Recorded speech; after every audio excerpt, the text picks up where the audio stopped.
Je m'appelle Johan van Brom. Donc ici, on se trouve en Belgique, dans la province du Hainaut. On est élève de blanc-bleu mix ici depuis 1975. Donc c'est mes parents qui ont voulu, à l'époque, garder la souche de blanc-bleu mix. Des animaux qui produisent de la viande et du lait à la fois. On n'est plus qu'une poignée d'éleveurs ici en Belgique et également dans le nord de la France. J'ai repris l'exploitation avec mon épouse. Je m'appelle Cindy Botson. Pour moi, c'est important que mes enfants soient avec nous. C'est vraiment un travail familial et donc c'est aussi un mode d'éducation. On leur apprend à vivre près de la nature, on leur apprend à vivre avec le bétail. Je pense que c'est quelque chose qui est favorable dans la vie. On a fait le pas vers l'agriculture biologique. Donc on a eu 2 ans de reconversion, ce qui veut dire qu'on produit bio 100% depuis 2008. Le déclic s'est fait lors d'une visite chez un agriculteur qui travaillait avec des céréales immatures qu'à l'époque on ne parlait pas encore ici. Et sans le savoir, cette ferme-là tournait déjà en bio depuis quelques années. Et quand j'ai vu les tests sanitaires de la ferme, là je me suis dit, si lui y arrive, nous on peut y arriver, quoi. En bio, on est un peu responsable de sa production, on n'a pas le droit à l'erreur, il n'y a pas de système de rattrapage comme dans la chimie, quoi.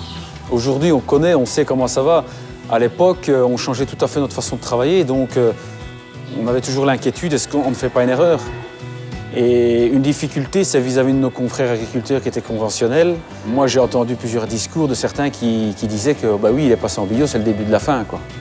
Moi, je pense que ça a été la fin d'un système où, je vais dire, on était exploité et aujourd'hui, on est exploitant. Le bâtiment des laitières avec le paillot a été fait en 2008.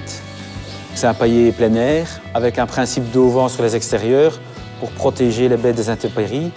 Il fallait les 4 côtés, comme ça, suivant que le vent tournait, les bêtes pouvaient se mettre à l'abri tout le tour. Mais dès qu'il y avait un rayon de soleil, que les bêtes puissent en profiter.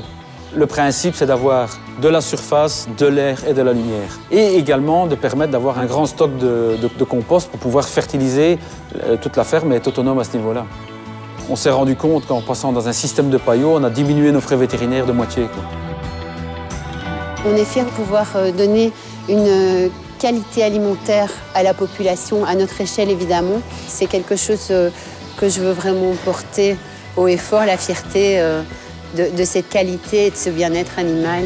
On a vu certaines images choquantes d'agriculture industrielle à la télévision.